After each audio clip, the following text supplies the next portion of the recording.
Boxing Hour, brought to you by George Rogie Insurance. Timmy, the producer, Patterson. Let our listeners know how they can get in touch with us tonight. Hotline's open, 219-743-9743. Yahoo Messenger's open on the keyword Bolo Punch Boxing Hour. Or send us an email at bolopunchboxinghour@yahoo.com. Lots of ways to get in touch with us tonight. Tonight's topic is Wladimir Klitschko. How good is he? Is what I want to know. We've got his record right in front of us on boxrec.com. That's BOXREC.com. If you know about Bolo Punch, then the chances are pretty good you know about BoxRec. Yeah, if you're a boxing fan, you know about boxing. You better get on boxing. And if we're the ones telling you, then you are way late to the party. Because I thought we were the last ones to find out about these killer websites. Usually in BoxRec, if you type in any of the fighters' name, one of the top 3 sites that come up on BoxRec. Well, I really like advocating BoxRec because I'm actually listed several times as a judge. 12 times, right? I think that's what it is. I don't know. I don't know how many it is. 12 sounds like several to me. I don't freaking know. It does. He's a suitor. And he's bona fide. Well, what I would like to do is I would like to take 4 heavyweight champions out of history, out of the last 50 years. I'm not going back to John O'Sullivan, and I'm not going back to Jack Dempsey. We'll start with Lewis. We'll come on up to Larry Holmes. And let's just talk about how their style would match up with Big Vlad. Let's talk about Big Vlad for a second. Has he beaten impressive opponents? Absolutely. He's beaten a few. A lot of the guys that he's been fighting, he's put on there like the Roy Jones fighters. Those are the guys that are available right now for the fight. That's who he's fighting. He has knocked out Chris Burt twice. Chris Burt twice. Sam Peter. Layman Brewster. Screwed up Calvin Brock when he was undefeated. He beat Layman Brewster in a rematch against him. And the dreaded Ray Austin. Ray Austin is not a big deal. Calvin Brock is kind of a big deal, but if you look back on his career, you're probably going to say... If Calvin Brock had won, we'd think he was the greatest ever. We would be wearing Calvin Brock t-shirts if he'd have won, Timmy. Timmy's laughing because he knows I'm right. If you look back on his career, though, you're going to say that wasn't much. Castillo, that was not that big of a win over him either. No. Corey Sanders. That was a pretty big loss. Corey Sanders smacked him around. That needs to be brought up. Did Muhammad Ali ever get beaten by someone not worthy in his prime? Did you hear what I said? You said in his prime. Okay, or don't you bring up, I mean, shoot, there's a couple fighters that beat him at the end. Trevor Berbick. Yeah. Was that Ali's prime? I mean, shoot, no. In Ali's prime, no one beat him that was a scrub. Now, people will go back, and the one guy that says that Norton wasn't that big a deal when he beat him was Freddie Pacheco. Says, who the hell was Norton? He came out of nowhere. He was this big, muscular guy. He looked good, but he went in there and he fought my guy, meaning Ali, and he beat him. And he beat him well. Beat him by a few points here. You got to give Klitschko, though, he was winning, doing a good job, and then all of a sudden... Against Corey Sanders. He was doing a good job, and all of a sudden got caught. Well, anyone can get caught on any night. You have gloves on just like your opponent does. Did he get caught against the first time he fought Layman Brewster? Or did Brewster have a plan? Brewster had a plan. Brewster said, I'm going to take everything you've got, and when you're sick of throwing that shot, I'm going to throw a little of mine and see who's still standing. Well, after he lost to Brewster, though, he totally changed his style. He got with Emmanuel Stewart. Yeah. That's when he could start being compared to these guys. At that point, now he can be. We talked about in the same realm as these guys. I really don't want to talk about Lennox Lewis. But the thing is, with Lennox Lewis, he had the same trainer as Klitschko, and they learned to fight the same style. Basically, work behind that. They're similar styles. Yeah. Klitschko's much more robotic than Lennox ever was. Yeah. Lennox actually could think in there. Klitschko gets tapped and he's in panic mode. Well, Lennox seemed to get a little sloppy at some of the fights as well, though. He seemed to underestimate some of his opponents, and Klitschko doesn't seem to do that now. Klitschko just seems You go in there, like you said, like a robot, you know, and just do exactly what he needs to do to win the fight. It can get boring, but what keeps me not falling asleep, I know you'll fall asleep, but what's going to keep me from falling asleep is that I know the crazy power that he possesses. I know that he's going to punch through a wall if given the chance. And if someone's head is up against that wall, it's going to make his head. I don't see Ibragimov able to stand up to the opponents that Klitschko has disposed of, the experience that he's got, and the height advantage and power advantage that I believe Klitschko possesses. When you talk about Joe Louis, let's go back a bit, several decades. The Brown Bomber, Joe Louis, only fought, really, when it comes down to it, one guy that was so freakishly taller than him. And that was Primo Carnera, who really couldn't fight his way out of a wet bag. Okay? No one is going to say that Primo Carnera had any sort of boxing skill. Joe Louis, in my estimation... He might spell he has boxing skills, though. No. I'm talking about giants. I'm talking about freakishly tall people. Okay? No, Joe Louis fought the best fighters around. He beat every one of them. The only one he couldn't beat was Marciano. When he came out of retirement, he was an old man for that. Joe Louis, I'm just going to go out and say it, the best heavyweight of all time. He simply was the best heavyweight of all time. I think he was a better fighter than Larry Holmes, and I think he was actually a hair better than Muhammad Ali was. And he was definitely better than Foreman. But I'm standing here saying, I'm sitting right here, but I think Joe Louis was the best heavyweight of all time. How would Joe Louis do? And if you look at it, not only that, if you look at his record, all his fights aren't even listed on his record because a lot of them were exhibition fights when he was in the military. I believe it was 170 fights or something like that. He fought in the military. He had a crazy amount of fights. He never ran from anyone. He stood there. He could get outworked, which was great. He got, I'm not going to go into who Joe Louis is. I mean, damn it, if you're listening to this show and you don't know who Joe Louis is. There's actually going to be a show on him after the Klitschko fight. Klitschko at Bragmont fight this weekend. The one thing I want to say is the Billy Conn fight with Joe Louis. When Billy Conn, the light heavyweight champion, moved up to challenge Joe Louis for the heavyweight championship, he was winning the fight for 13 rounds.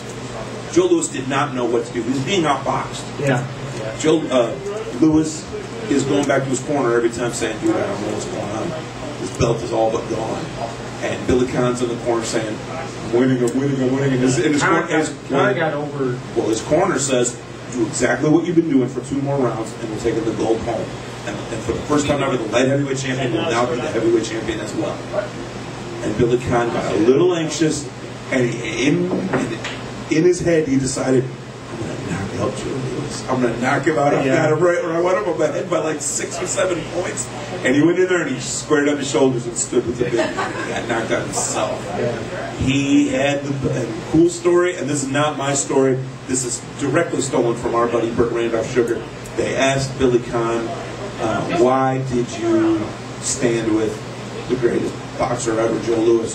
And he said, Billy Conn said, what's the use of being Irish if I can't be stupid? That's great. That's great. Billy Conn was asked by the paper. Billy Conn went up to Joe Louis and said, "Champ, you've been a champ for so long, and you still have the belt, and you're going to have it for many more years. Couldn't you have just loaned it to me for like 6 months?" And Louis says, 6 months? You couldn't hold on to it for 13 rounds. You had it for 13 rounds and you lost it. How are you going to keep it for 6 months? So, Joe Louis against Wladimir Klitschko, what are your thoughts? Joe Louis against Wladimir Klitschko, Joe Louis would probably knock him out. He would be, like you said, it's a much bigger guy than Louis was fighting back in the day. But he had the power, he had speed, and just a better boxer all around than what Klitschko is. He has a lot more tools in his repertoire. I don't think Klitschko could land much of anything on Joe Louis. You got any thoughts on this one, Timmy? I don't know. It'd be kind of interesting. The greatest heavyweight of all time versus a very large tin man. Well, that's what I'm kind of thinking is, the size of Klitschko could be a problem because Louis hasn't really faced anybody that big.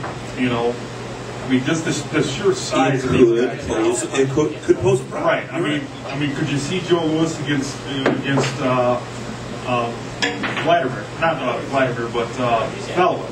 You know, just the freakishly huge guys that there are today. I don't know if that could be a problem. It could not be a problem. You know, they could be slower. I mean, you know, Joe Louis and some of these guys, Muhammad Ali, when they were heavyweights, they were what 180, 190. You know, these 190, guys, 210. Yeah, you know, always somewhere around 215 was like, whoa, yeah, he bulked up.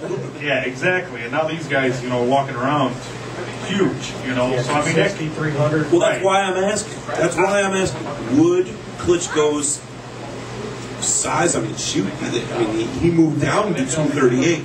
So I mean, I don't have Lewis's record in front of me as far as what his weight was, but there's no way he ever weighed more than 220. And you know what? Call me out if I'm full of crap on this one, but Vladimir moves down to 238, and he's still got a 20-pound weight advantage. And he's got a several inch height advantage. Yeah. Well, I wonder, back in the day when Joe Louis fought, Steve Perry brought this point up earlier about the weight and weigh-ins and stuff. In Joe Louis's day, did they used to weigh in the day of the fight? Yeah, I do believe so. And I think that could be a big difference too. You know. So you're very weak. Yeah, you're weak because you're trying to make weight, or I mean, heavyweight's not really making weight, but I mean.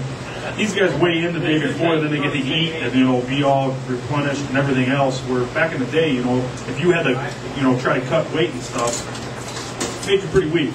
So, I mean, that's something in today's world that would have changed things too. I stand corrected. I don't see one weight of 213 at the 25 fought the Rock. I don't see any 220 anywhere on there. 213, 215. And in his prime, he was right around 211, 213. Yeah. So, no, there was no 220. So, 20, 25 pounds Klitschko has on Joe Louis, on a prime spell Joe Louis. So, who am I picking to win between Joe Louis and Klitschko? He's too slick of a boxer. I don't think Klitschko would land a glove on him. I think if anything, the size would be against him in that case. Yeah, I've seen Mayweather fight some guys that are much bigger than him. Yeah. I mean, this is not Mayweather's natural weight. He's fight guys that are naturally much bigger than him. And, he's cool, and you can't see people not being able to weigh. I think Floyd Mayweather could beat Wladimir Klitschko, by the way. I don't know about all that. I think he could. I think he'd win up points. He ain't knocking him out, but I think he'd win up points. Ask Floyd, he'd tell you, I'll whoop them all. All right, Muhammad Ali is up next. Muhammad Ali gets a swing at Big Vlad. I don't even hesitate when I say Muhammad Ali was in him. Muhammad Ali went against the undefeated, untouched, untested, younger, bigger, stronger George Foreman and messed him up. Beat him physically, beat him emotionally, psychologically, beat him mentally, beat him every which way a man can be beaten, and then knocked him down and out. Now, Ali is a little bit different than Joe Louis, and he did fight guys that were around this size, 235 or so. Yes, he did. And, I mean, danced around him. Cleveland Williams was a large man. He fought some big hitters. Joe Frazier, you know, nobody. Joe Frazier threw some huge shots. Very under. Joe Frazier's a top 3 guy too. Joe Frazier would stand a good chance of beating him as well. The thing is, Muhammad Ali never really knocked out Joe Frazier. He scored a TKO because Frazier didn't come out for the 15th round. He was too exhausted in Manila. It was too hot. So it'll go as a TKO because of a referee stoppage, a corner retirement. But the purists know that Frazier knocked out. Frazier won the decision against Ali the first time after knocking him down. Yeah. I don't believe Ali ever knocked down Joe Frazier.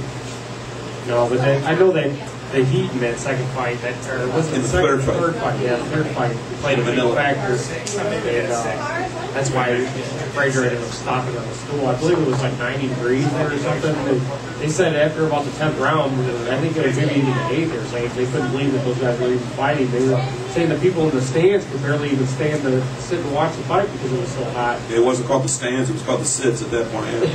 But, yeah, so Ali loses for the first time in his professional career against Joe Frazier by decision. It was a knockdown. He didn't get knocked out, but he got knocked down, and that was the beginning of the end of that fight. And then the other 2 times against Frazier, he won points. Well, on points. The second fight was on points. The third fight was by that corner retirement that we were talking about. Then he goes and knocks out Foreman.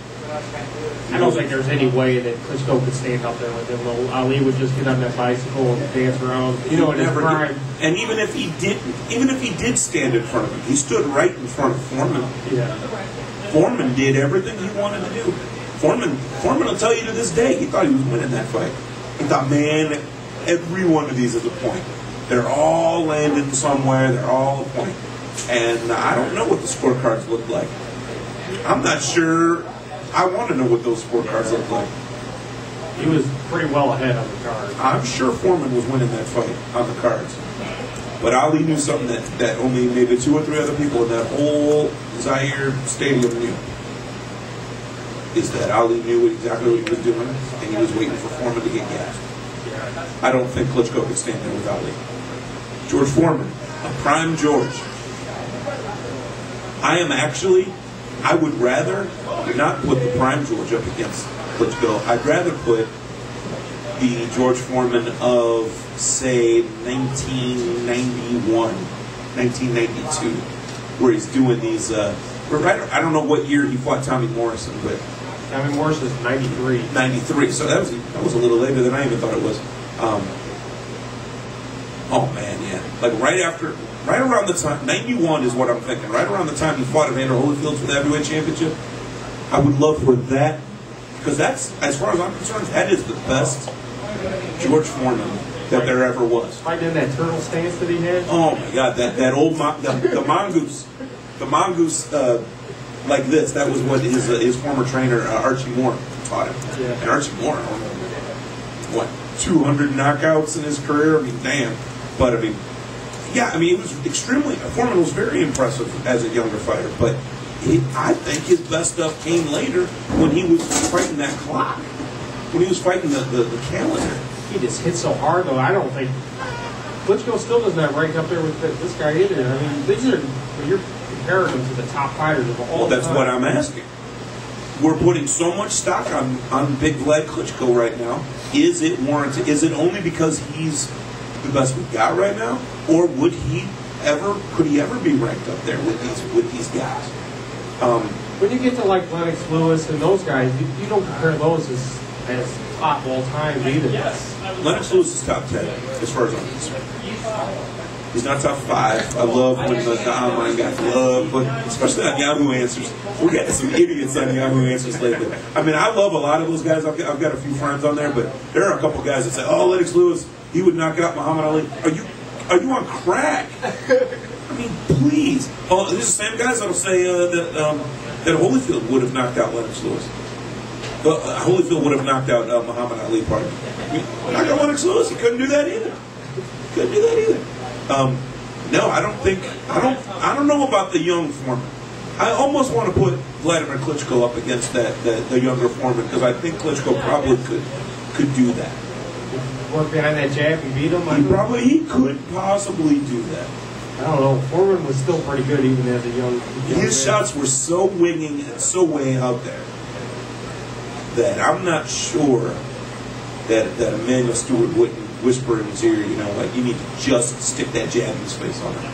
I'm picking Klitschko against the young Foreman, but Foreman smacks all day as the 91, 92, 93, up till 94 when he knocks out Michael Moore up against Klitschko. So far, Lewis, Ali, and the older Foreman all have Klitschko beat. Larry Holmes, the master of the jab, the master mover, probably the best heavyweight jab you're ever going to come up with. I don't even think it's close. I don't even think it's close against Klitschko. I think it would be close. No, Klitschko wouldn't know what to do with a jab in his face at all times. He wouldn't know what to do. Klitschko is like a little mini Larry Holmes. He's like the mini. Well, he's twice his size. Yeah, I shouldn't have said mini, but he's a prototype of Larry Holmes. Okay. His style a really is greasy Xerox of him, maybe. His style, greasy Xerox. His really style, bad Xerox. His style is taken directly from Larry Holmes. Larry Holmes moved way more. You're not giving Larry Holmes any credit there. You're about to see Pete Perry just tear that up right there. And I think that's where he gets his basic style. Just having a good jab, just having a great jab does not make you a Larry Holmes. Larry Holmes had the greatest jab of all time, probably in the heavyweight division, but a great jab doesn't mean that much if all you're doing is standing still with it, like Klitschko does. Klitschko doesn't know how to move. He's so flat-footed. When he does move, he moves forward, then he moves straight back. And I swear that is why Lehman Brewster was able to find him in that 5th, 6th round, whenever it was that he knocked him out. Because when he wasn't moving forward, he was moving back. He has no side-to-side whatsoever. It's like Johnny Duncan playing softball. There is no sideways whatsoever. He's forward, he's back. That's all he knows. Larry Holmes would dance around that. And did I make that up? You could have picked a guy different than John Duncan. I mean, we have 300-pounders on our team. Johnny Duncan has no side to side. You guys have the heaviest infield in softball, I do believe. That's why nothing gets through our infield. It literally can't. We got to go over our heads because you ain't going through us. You got a fat catcher too. Can't catch the ball. Defending champ, shut up. I wonder why we call him catcher. Shut up, Kim. So, Joe Louis beats Big Vlad. Muhammad Ali beats Big Vlad. I've got George Foreman young losing to Vladimir, but I've got the older George Foreman smacking him around. And I don't think Larry Holmes on his worst day. I think Larry Holmes that fought Butterbean 5 years ago could beat Wladimir Klitschko today. Yeah, I don't think any Klitschko's going to beat any of those guys that you mentioned, young or old. Oh, okay. So maybe a war big guy, Holmes would beat him too? Yeah, I think Holmes would beat him too. I think it would be Is that a makeup call since you were talking I say it would be. I just said it would be. I think it would be a better fight than what you were saying it would be. Okay. But I don't think he would just dance around and pick him off and beat him 120 to 110 or whatever. I think the closest fight would be George Foreman against Klitschko. Actually, I don't think Holmes would even be close. Who's going to knock out Klitschko? A lot of any of these guys. Any of them? Lewis would be the only one that would have that power to really. Foreman could. But who would? It was your question. Who would? Who would have done it? Joe Frazier would. Joe Frazier would knock him out. Frazier would never get past that jab. I don't know. Foreman proved that. Foreman stuck a jab in his face. He couldn't get in. Now, who would knock him out? I think Joe Louis could. I think Foreman would. I think Ali would too. Ali would just wear him out. He could. I think any one of these guys could knock him out. Of the four who definitely 10 times out of 10 would knock him out, the older George Foreman would knock him out. That's how I feel. And I believe that most times, 9 times out of 10, Joe Louis would. 5 times out of 10, Ali would. But Ali fought a lot of decisions. Yeah. He went 15 all the time. Yeah, he danced. And Larry Holmes oftentimes was happy going 15. So, against a guy that big, I think Foreman's the lock on the knockout. But Foreman is the one that could lose to him, too. So I still think Frazier could knock him out, too. Frazier could hit hard. Of course he could, but he couldn't get past that jab. You're crazy. Let's take our last break of the night. We'll come right back with the fighter you should know. This is Bolo Punch Boxing Hour, brought to you by George Rogie Insurance, www.hssb.cc, sportsjuice.com.